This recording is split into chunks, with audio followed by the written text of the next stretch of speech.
Yes. Hello. It's a great day for capital markets, my observation is that, and I would like to thank CFA Society of Istanbul for organizing this great event. Before starting on my conversation with my speakers, I would like to ask a question to the audience. Firstly, could you please raise your hand if the people who have direct equity investments? It's okay. And also, could you please raise your hand if you have ownership in mutual fund? It's okay, better than the equity. Now, I would like to provide some information. This audience is not a good benchmark, but in Turkey, the population is 82 million, and above 18 years, the population is 60 million. 1 out of 6 people has a pension plan, 1 out of 20 people has a mutual fund, and 1 out of 49 people has a direct ownership in stock. So this is very low. And if we take into account the minimum number of 1,000 TL, the direct ownership will decrease to 1 out of 100, 120. So we have lots of way in our capital markets to grow. And looking from the capital markets allocation, the percentage of capital markets is only 15%. This number is 78% in the United States, 50% in Brazil, and 30% in South Korea. And also, there are lots of statistics about that, which is showing that we need to grow the capital markets at least 2-3 times from our current state. We must start from the investors first. We need to improve investment culture. We need to improve partnership and investing jointly.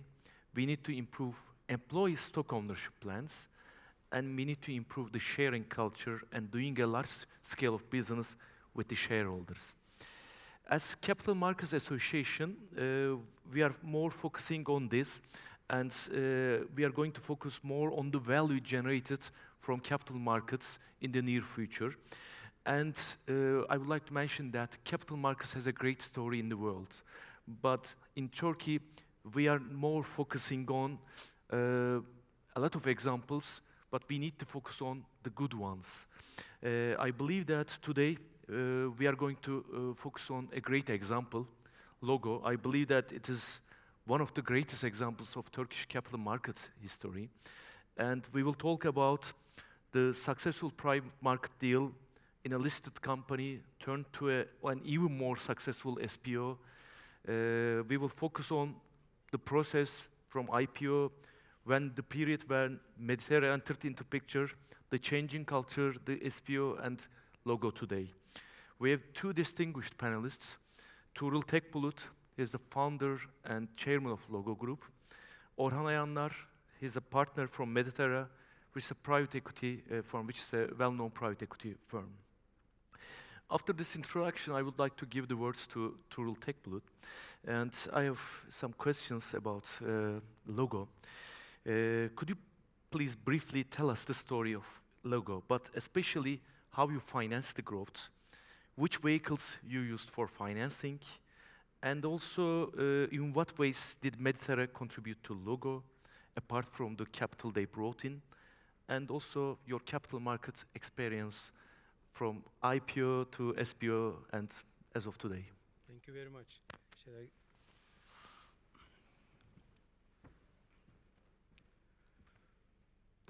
Hello. Thank you very much for inviting me in such a distinguished organization.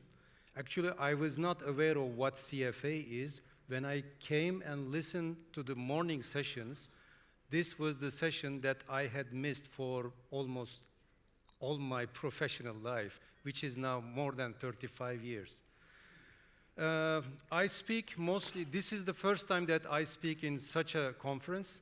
Most of the time, they call me as the founder of the first startup in Turkey. But there have been so many startups in Turkey, but let's say that we are the only living and that had made its story from inception to full maturity and into the capital market. I had some slides about our startup phase, but let's skip this because this is not a conference about to promote startups. Logo at a glance now is an enterprise application software company in Turkey, local leader in Turkey and Romania. This is our a page from our investor presentation.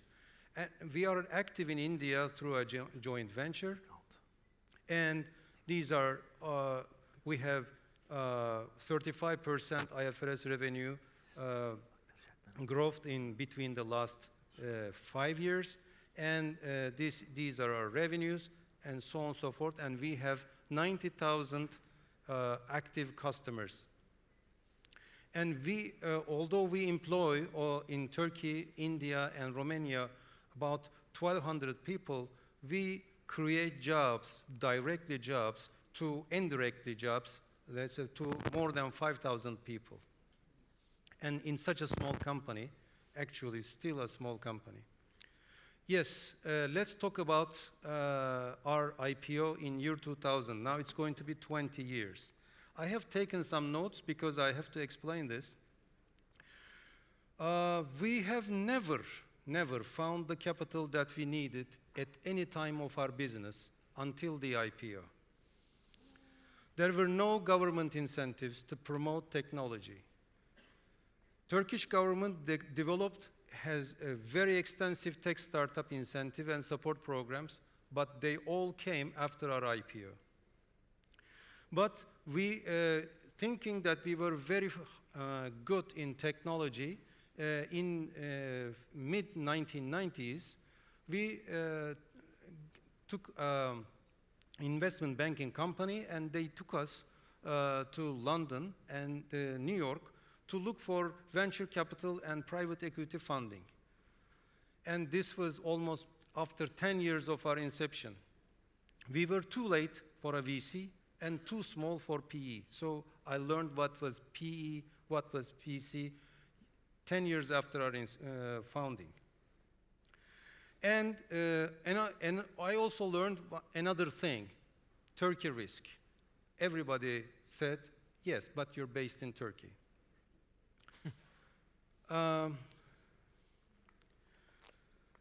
Since we were very well prepared, but this was a very good exercise because from a small hobby in a small, medium-sized, small company, we had very good books and everything was very well organized.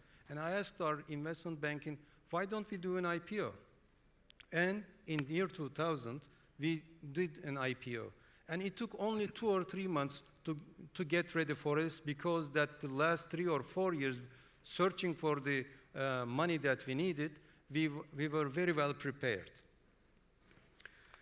And actually the change in the culture of logos started from there on. And this is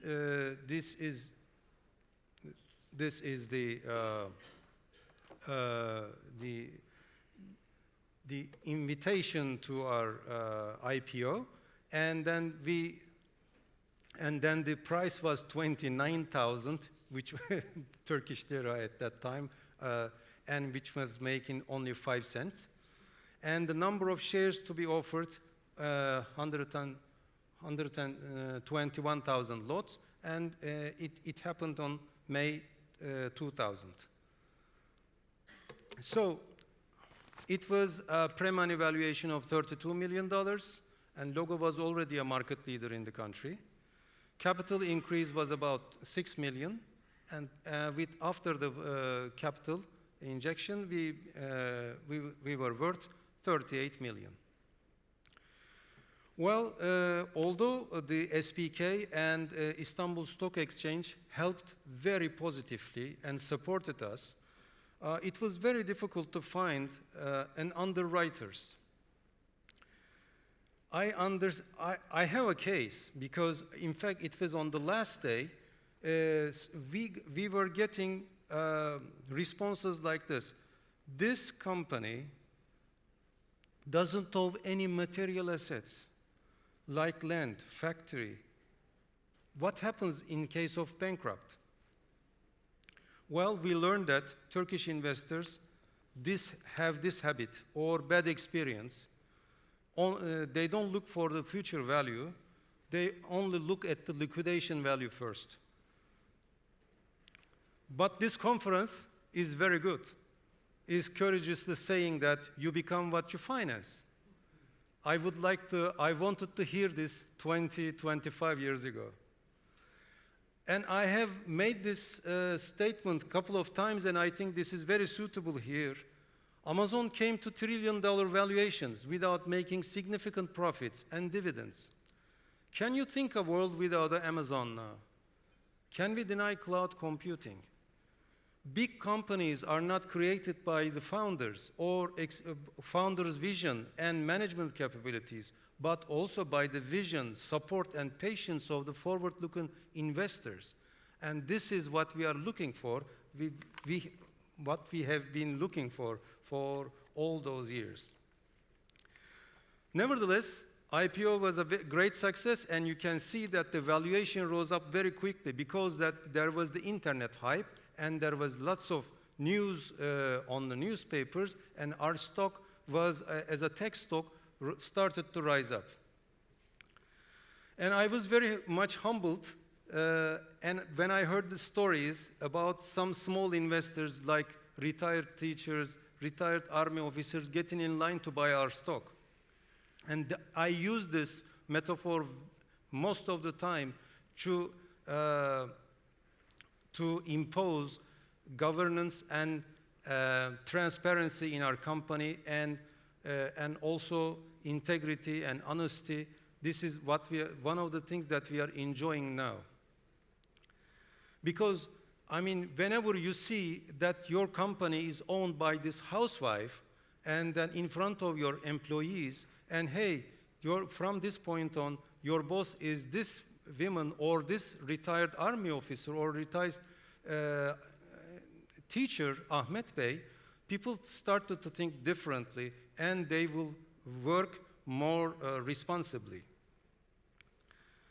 And demand was very high, but we made very big mistake.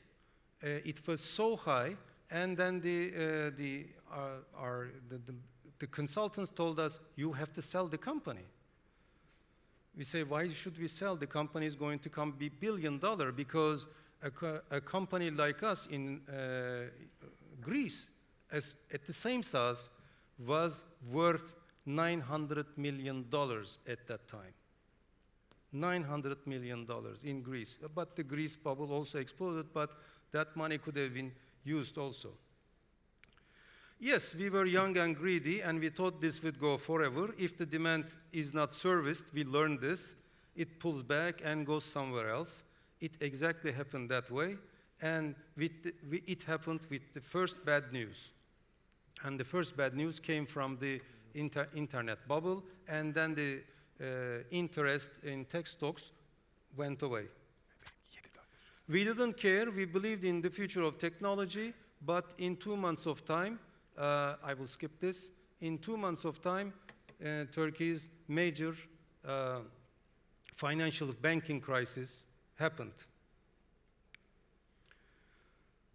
And the demand didn't come again, and for more than a decade. So we learned the importance of liquidity, and then holding the majority or control of the company is not everything. I think this is one of the reasons why we accepted the offer of Mediterra later on much more easily. By the way, if we hadn't done the IPO in 2001, we could not have survived 2001. If we hadn't made the IPO, we could not have survived 2001. And in the next decade, the 2008 global financial crisis happened, but we weathered it very easily. But starting from 2010, and especially in the 2012 and 2013, we start to get significant number of PE and strategic acquisition offers. Now we were mature. both business-wise and also management-wise. And we didn't need any money, actually. But the offers were getting at a very low value, so we didn't consider them. But we were always looking in mind. If that amount, the offers are always coming in waves, if they may not come again. And when Mediterra came, when they offer a better price than our market price, because market price, as you can see, is rock bottom for all the years, and whatever we have done, it never changed. I mean, we bought companies, we did stock buybacks, everything. The market did not respond at all. But since we were a very transparent and well-organized and well-managed company, and we found our relationship with Mediterra went very easily, very well, and we just closed the deal, I think, in less than 3 months. And the market price didn't come to Mediterra, which was disclosed. Market price didn't come to Mediterra purchase price. 3 months later, we bought our nearest competitor, and the market did not respond either. The markets were deaf. And that happened, it started from 2000, and now in 2014, the market is not responding at all. They are not listening to us.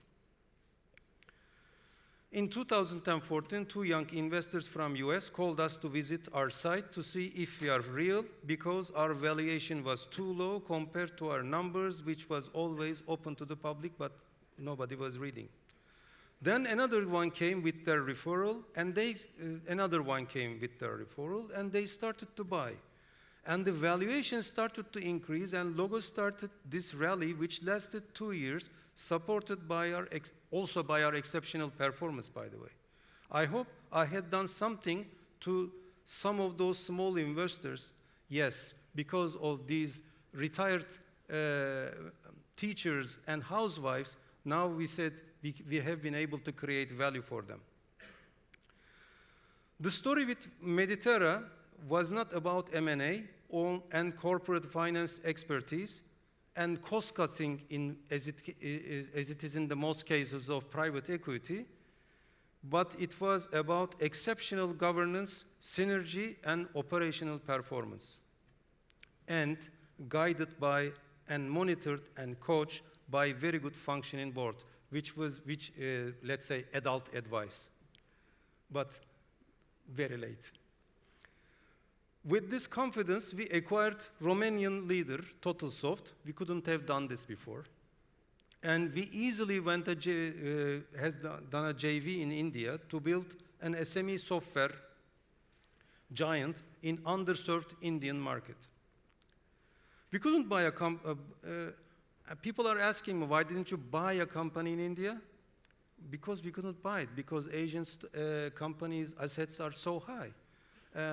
The problem here, the Turkish assets are so low.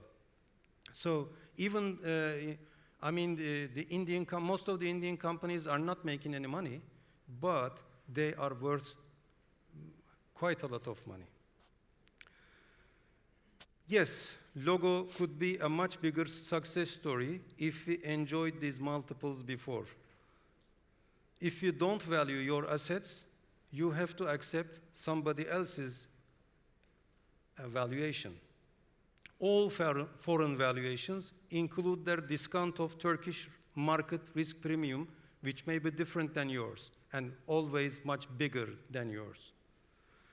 We need more and more long-term and local investors to value the national assets. Logo is doing everything to do it.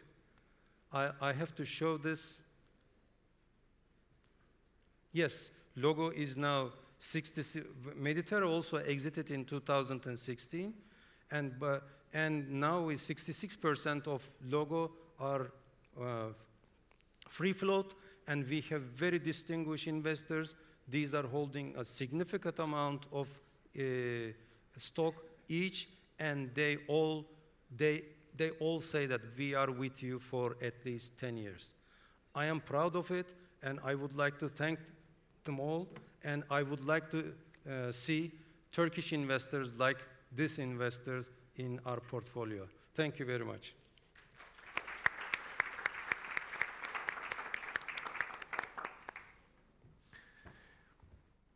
Thank you, Tuğrul Bey. It's a great story, I believe that, and also the 66% free float is unique, I believe, in Turkey. I would like to talk with Orhan Bey at this point, because he's representing Mediterra, and he sees they invested in 2013 with a very low price, what I observed from your graph. So Orhan Bey, what are the main drivers for you to invest in Logo? How did Mediterra shape the strategy of creating this leading company? The story behind 2 ventures, followed by 7 acquisitions, both local and international. And to what extent did these deals accelerate the growth and Mediterra's role in this one? And also your added value in changing the culture in Logo.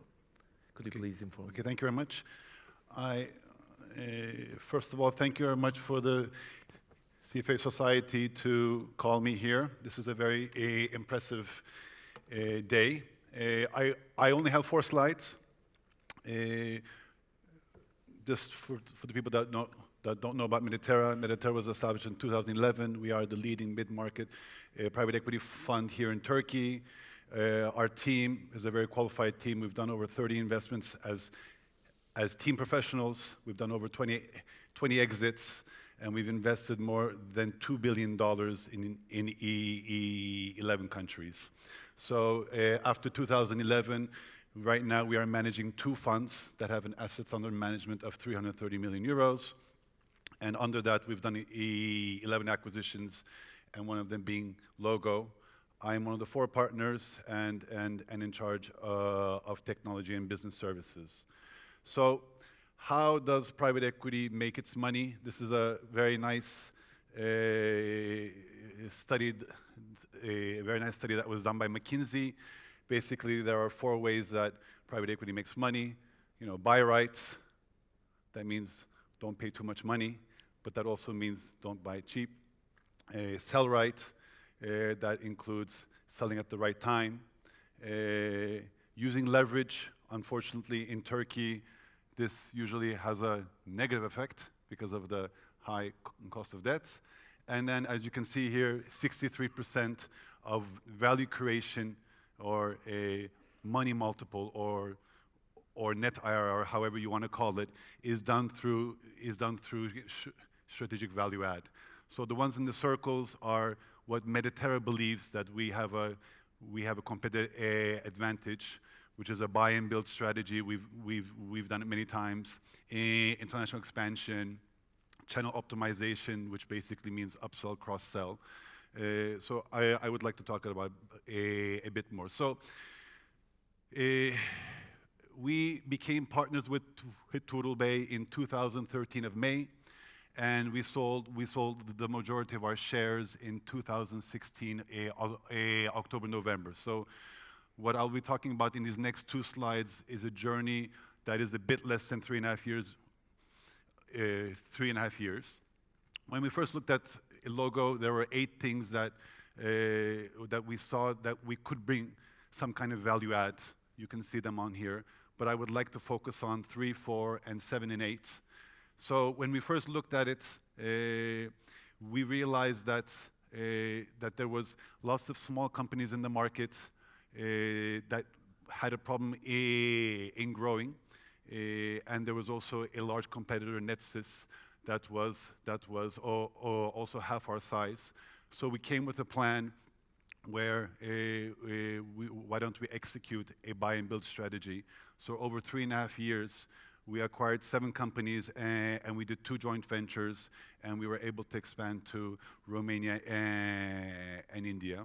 So that was quite impressive. I mean, if you think about 7 plus 2 is 9, that's 3 deals every year, or over the 3.5 years. So we put a lot of hours of work into this. Secondly, so this, how does this relate to sustained growth? If you don't take calculated risk, then you cannot sustain your growth. This was our calculated risk that these acquisitions might not work, but if they work, then the growth will come. Secondly was the financial profile. When we first became partners with Tuğrul Bey, the recurring revenue was considerably low, let's say, compared to its peers. It was around 10%, and when we look at the financials in 2008 and 2009, when the financial crisis hits, because of the fixed operating cost leverage, the profitability came down. So we said as the board that we have to increase this recurring revenue. So if a rainy day comes, we will still be profitable. Very important in sustained growth, because you always have to think about the rainy day. Number 7, public market visibility. Yes, logo was publicly traded, but it was not where its deserved value was, let's say. So throughout the 3.5 years with Gülnur Hanım, which is here, we built a investor relations department. We did 10 roadshows. Again, that's 3 roadshows per year, as some of the investor relations people here know. That is a task. And we increased coverage, so around 6 banks started to cover us. This is important because your public market shareholders are also your shareholders, and the communication should not be one way. It should be 2 ways. As Tuğrul Bey explained, we should also gain from them. So we did something very successful there. And lastly, having the right partner. This is, I think, the pixie dust. As Bill Gates said, it's adult advice, as Tuğrul Bey said right now, but it's more of a sounding board. So Tuğrul Bey, yes, he's one of the first entrepreneurs. He built his company very well, but all of his money and all of his risks was in one business. We did not put any money into the business. This was a pure cash-out deal, so we did all these acquisitions by ourselves. We were able to provide Tuğrul Bey a sounding board, a second ear on the board, which minimized the risk, and we were also able to cash out to him. So I'm going to coin a term right now. We re-entrepreneurized Tuğrul Bey, and he became a 25-year-old, very, very successful entrepreneur. A small little anecdote. What would you do with the money? Usually in Turkey, you would go buy a boat or something like that. Tuğrul Bey comes to the board meeting and says, okay, I bought a house. I'm like, okay, that's money well spent. So where did you buy the house? I bought the house in Tuzla. So some of you might not know, logo is located in Gebze, which is very close to Tuzla. I'm like, why did you buy a house in Tuzla? You have a very nice house in the Bosphorus. Well, I have to spend an hour going to Gebze and an hour coming back. That's 2 hours waste from my business. Now it's only a 5-10 minute drive. So re-entrepreneurizing an entrepreneur, I think, was the main factor of us being able to do all the acquisitions and to extend the culture, the new culture of the company through the management team. So how many of you guys, this is my last slide, how many of you guys were logo shareholders? Was anybody on the good ride? Only a couple? Well, that's why we need to increase the capital markets. So logo, as you guys know, over 3.5 years, we increased sales by 4 times, increased EBITDA by 5 times, and increased the market cap in Turkish lira by 9 times, 140 million to 1.2 billion. And Mediterra from that exit made 6 times money multiple on a euro basis over 3.5 years. This was the first private equity exit into the public markets. It was 2 months after the coup attempt. I think this shows what a strong company that we both, that Tuğrul Bey built and we assisted in. And the figures are here. These are, if you ask anybody, these are top-notch, top 50 company stats here, and logo entered the BIST 100 and entered the BIST 50. So I would like to thank Tuğrul Bey for letting us join him in his entrepreneurial career, and I would like to thank you guys very much for your time.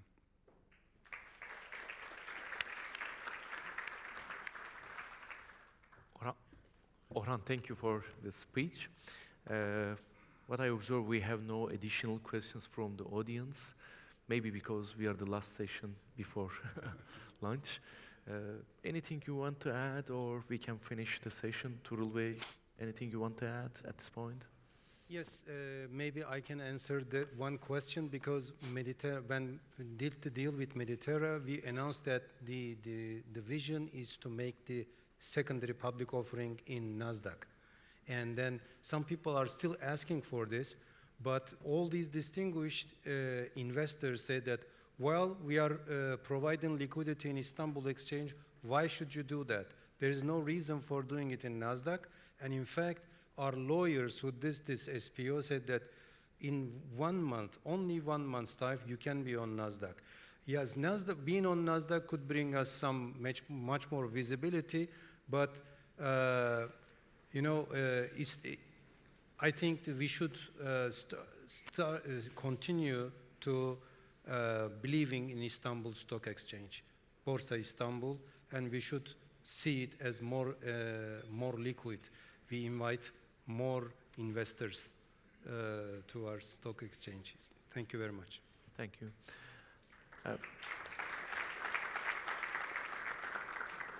I'm now closing the panel. Thank you for listening, and we will have a chance to talk during lunch period.